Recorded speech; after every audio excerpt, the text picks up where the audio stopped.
Hello. This is Hackstuff. I'm the creator of Joe Maverick. I'm gonna make a game journal, a game video for you today. I've been making them on Devoner for a while. This is my first one on my own website, so I guess I'll just do a general overview since probably a lot of you aren't gonna go back and rewatch or reread all of the other ones I posted because there's a lot of them, obviously. So I'm just gonna show you generally what I've done. It won't be too long of a video.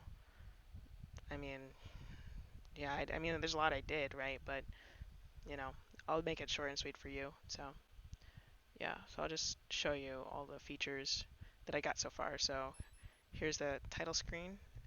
Oh, this is like killing my ears, dude. You have the main character come up here. This is Joe.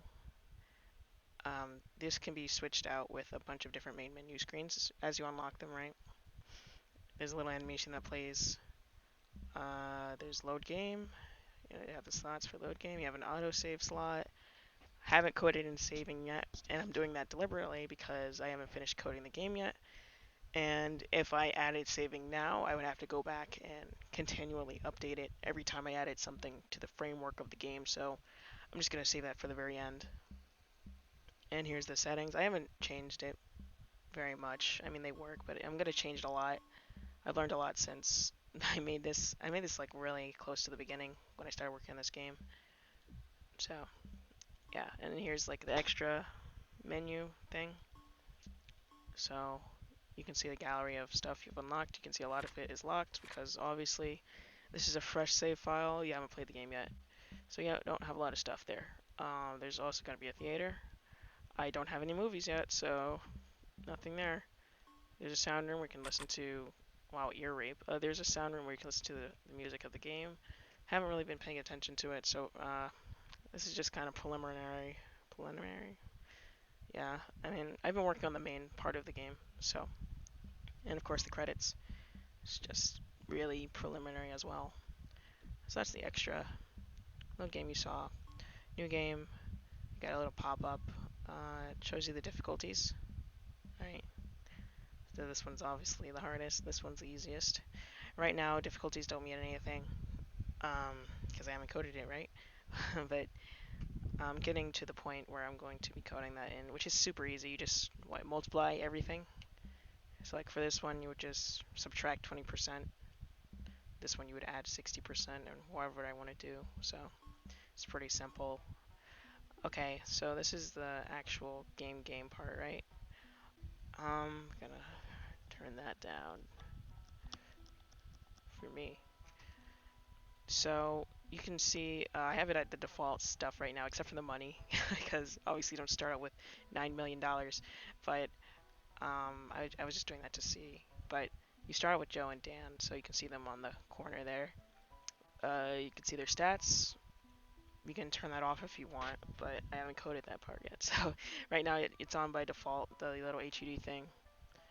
Yeah, so let's see. What you want to see now is the party, right? So I've completely redone this screen if you've been paying attention for my last journal, which I did months and months ago. I was in school. A bunch of other stuff happened. I was on vacation for a little bit, so I haven't been working. Those couple of months I wasn't really working on my game too much. But, you know, the last month or so I've been really working on it a lot because it's the summer. So, yeah, I completely redid the party screen. So you can see the level here. You know, this is level 1. The name, their health, mana, or MP, if you will. The overdrive. So the overdrive is kind of, if you've played Battle Fantasy 3, it's your like it's your special bar. So the more you get hit, the more it goes up, and then you can do a really powerful move when it gets to 100%. Your experience points, the amount you need, is on the right hand side. You only need 5. Level 1, of course, that increases the more you level up. On your ability points. So ability points are for your skill tree, which I will code, that I haven't coded yet. But basically that's how you get new abilities. And you can also become the leader. So the leader of the party is who you're going to walk around with. So by default, it's Joe. You can also, you want to change it to Dan, you can do that. And the leader affects the overworld. So I can actually show you that. over here. So this green box right here is a dungeon. I just made it visible so you can see it. Well, so I can see it really, and you can see it too. So, and I coded it so that when you walk in there, a monster will appear. So right there, he spawned right there. Of course, I'm gonna change that because it's floating for one, but I just started pretty much working on it this week, so I'm just getting like the basic down. So once you're in a dungeon, okay, yeah, that's what happens when you come in contact with a monster. So it's the battle intro thing. So you get 2 portraits, or 4 depending on how many characters you have in the main party. And you can also see in the top left-hand corner what monsters spawn. So for example, this one you get 2 green slimes. This one you also get 2 green slimes. So you get 4 green slimes. So you can have 2 to 5 monsters and it's random.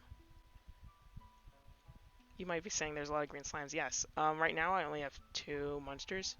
And well, I have 3, but only 2 with that appear in this area. So I coded it so that depending on which locations it appears in, it'll appear. So right now, this dungeon is coded to be Nemeth Forest.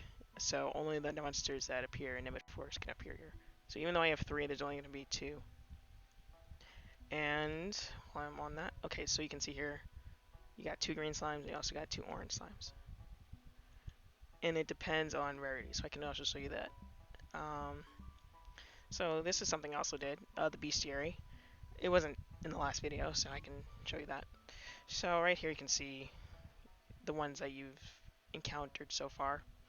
This will be blank by default, but I just have this here for testing purposes. So you can click on it, read the summary. Their picture will appear here and also some text. So you can see right here the little description, their sex, their type, the matchups. I haven't coded that in yet. I mean, I haven't written them in the thing, but I've coded it to work. And locations, so you can see here Nemeth Forest here.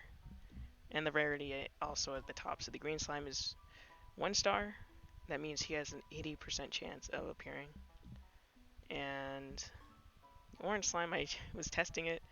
He's 5 stars. That means he has a 10% chance. I might make it lower because 10% is actually kind of high. I'll make it like 0.05% or something. I mean, or just 5% instead of 10.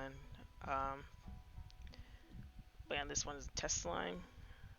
You can see he doesn't appear in the Nemeth Forest, so he won't appear.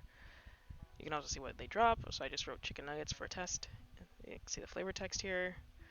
The strengths. So depending on the color, it's a different strength. So for example, this one is gray. That means that it's nullify. It won't do any damage at all. This dark blue is strong, so like 75% less damage. This is actually the gray one. I'm a little colorblind, but if it's green, that means it absorbs it. So you can see all of these better on the player stats screen. So I'll show you that. So right now this is how it looks like. You only have 2 people unlocked, so that's what it looks like right now. These little white boxes are for something called tokens. So if you've ever, used equips in a role-playing game, it's basically like that. There are 4 slots for equips that will affect your stats, essentially. You can also get another item here. Right now they don't have anything, so it's just none. You can see their class. So Joe's a detective and Dan is a gunner. The icon also shows the class. So even though their titles are different, they're both in the same class, which is the gunner class. And you can view a variety of things here. So you can view their profile, all of the information about them. You can view their stats. You can see the picture from the party menu. They use the same picture. You get some flavor text. So you can see their level, class, the item, all their stats here. If you have any equips or any passives, of course, that will affect your stats. So I just have a little formula that you can see, and then the total on the right-hand side. So you can see Joe and Dan are different. And here, just like before, you can see how much experience you need for the next level. Here you can see the matchup, so this is what I was talking about before. But more expanded, obviously. So here you can see Joe is strong against gun, so he's 50% less damage. It's in dark blue. He's weak to arrows, so it's in red, negative 50%, so he'll take 50% more damage when he gets shot by an arrow. And you also have status resistances. This goes off the page a little, so I have to fix that, but you'd also have resistances to those as well. So these are just the default. You can equip items, to boost some resistances as you need, of course. If you're in a fire dungeon, you're going to want more resistance to fire, obviously. Stuff like that.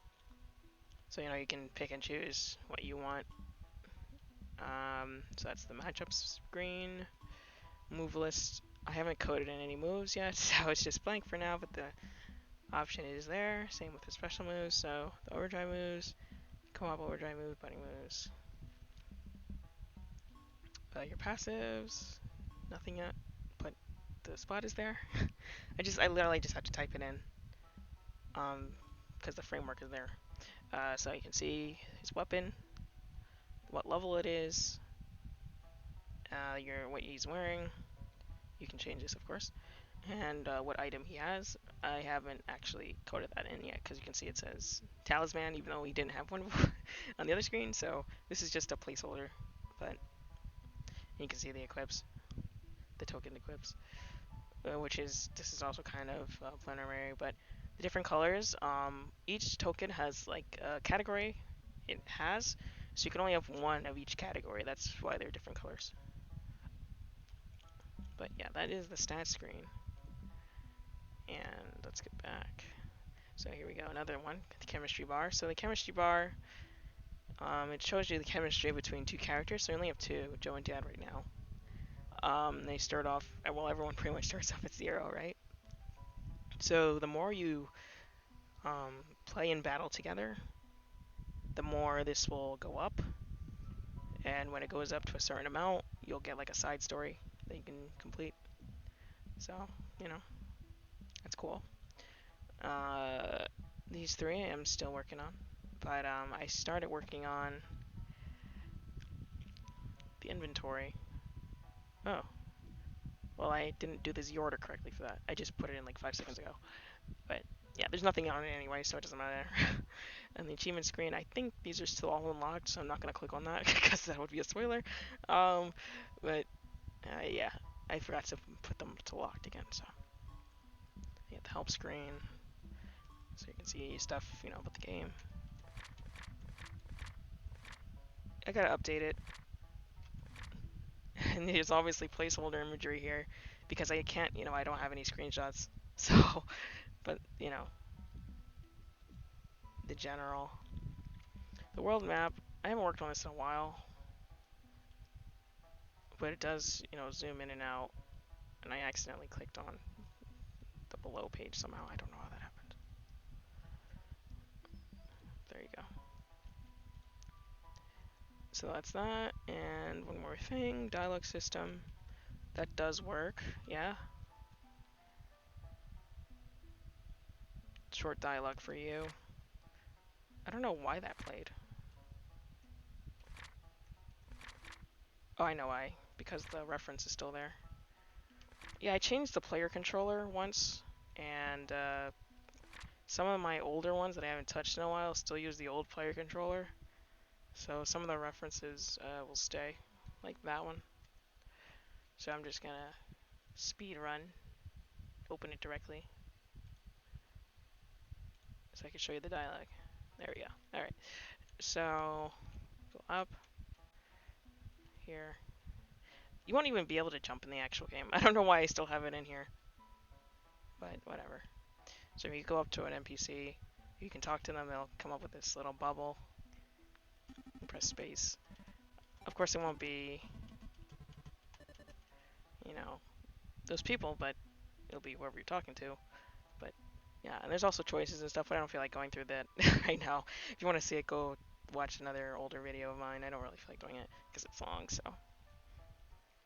Yeah, so another thing I figured out how to do is unlock characters. So if I click this button here, it will unlock Rowan for me. So click here, go to my party, there he is.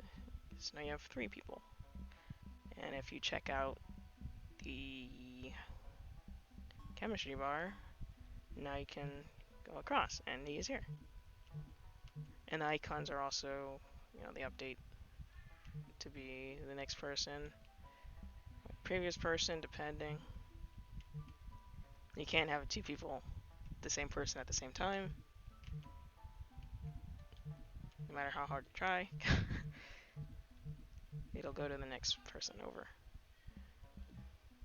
Go to characters, yep, it's right there too.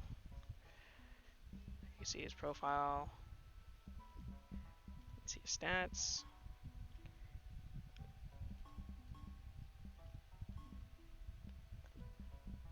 And yep, that's pretty much that.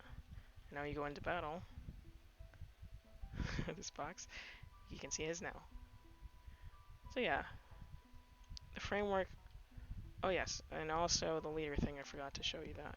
So right now you can see that Joe is the leader. So when you're in a dungeon, this is when it becomes important. So when you choose a leader, the mesh will also change. So the mannequin would be Joe because he's the leader. But if you made Dan the leader, he would become the mesh for the player.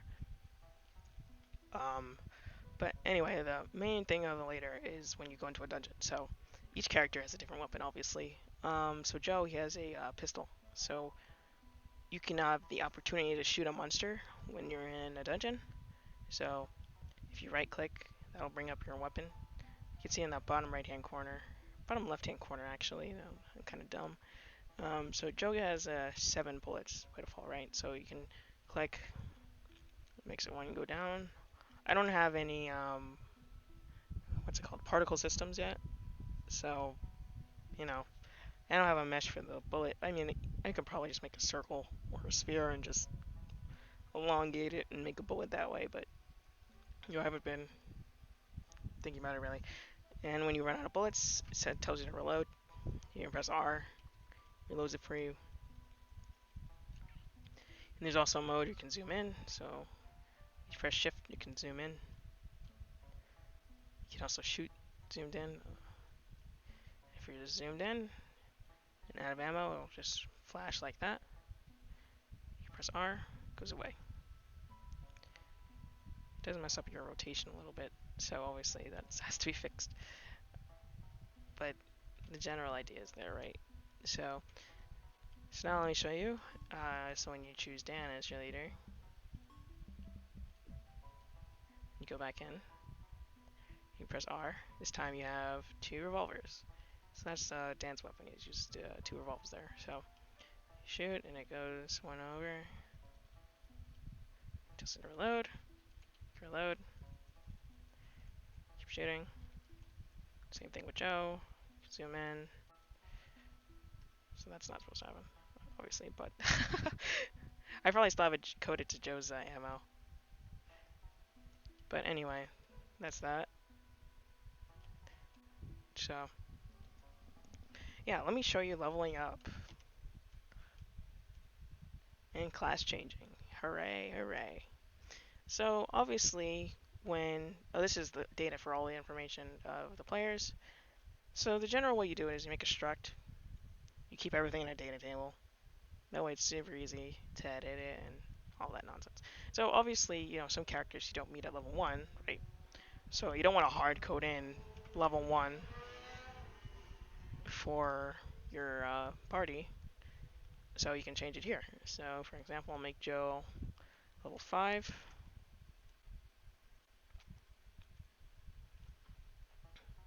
And now he's level 5. And you can see his stats have changed as well. So now his health is higher. It's 415. He has 21 mana. He needs 40 EXP to get to the next level. You might say that's a lot of health. I mean, I like having high health. It's not like Tokyo Mirage where you have like 1,000 health when you're at like level 73. I mean, that's kind of ridiculous. I like high health so I can have powerful moves. you know? So anyway, what was I going to show? Yeah, the stats screen, that's right. So you can see his other stats have increased as well. Except for the accuracy and critical chance, because those are independent of your level. Because obviously, I mean, what are your eyes gonna get better? The more you level up, the more experience you have, the better your eyesight gets. That doesn't make any sense. So, that's why it's independent of that. Dan's stats are the same because he's level 1. Joe is level 5. Okay. When you mouse over something, it changes the thing. Okay. So let me show you class changing. This is Ethan class changed here. I just really like that image, so. Alright, so let's class change Joe and Dan for the fun of it. Just make him 1. And let's make him 1, 2. So you can class change a total of 2 times. There's 2 different classes you can class change to. So, that's cool. So you can notice one thing, and that is that the party HUD is now white. That is because I have not drawn the portraits for class change yet. But they will be there. They will, I have to draw them. But they'll change, when you class change, so I think that's kind of cool. So a whole bunch of other stuff changes too. So you go to the party. Now your pictures look different. Where else? Yes, the character screen, yeah. So the character screen also looks different, and your thing has also updated to show the class that you changed to. So you go and view the thing. So this picture also changes because it uses the same one as the party screen. The stats have not changed yet because I haven't created them yet for when you class change, but it's really easy. You just literally make a different set of. It's like Pokemon, right? Just a different set of stats. It's all. It's easy. And one last thing, when you come into contact with a monster, it now shows you a different portrait. So a lot of things change when you class change. Your stats, your pictures, your pretty much everything. So yeah. I was trying to do the battle thing. I thought I was gonna finish it before I made this video, but it's really it's a bit of a puzzle, I was thinking about how to do the turn order. I mean, it's obvious, you rank by speed, right? But I'm not quite sure how to do it, if that makes sense. Like, I was thinking of doing an array and sorting that array, but then it was like, well, there isn't really a way to sort an array. So, well, at least that I know of. I'm pretty sure there's a way to do it, but yeah. So that's the general thing here. Most of the functionality is here. The main thing I have to do left, main thing, is the battle mode. And then that's pretty much it. Then I would just have to do the messages, inventory, which I was kind of working on before I started this video, and buying and selling and upgrading your weapons.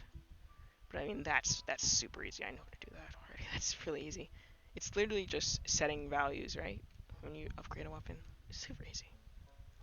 But yeah, so that's my general overview of my game so far. I hope you liked it. I hope you stay around and see some more if you want, or if you don't want to, that's cool too. Yeah, so I don't know when the next one's gonna come out. Probably when I'm finished with the battle mode, which I don't know when that's gonna be, right? Because I have to think about it. But yeah, so I'll see you next time, I guess. And yeah.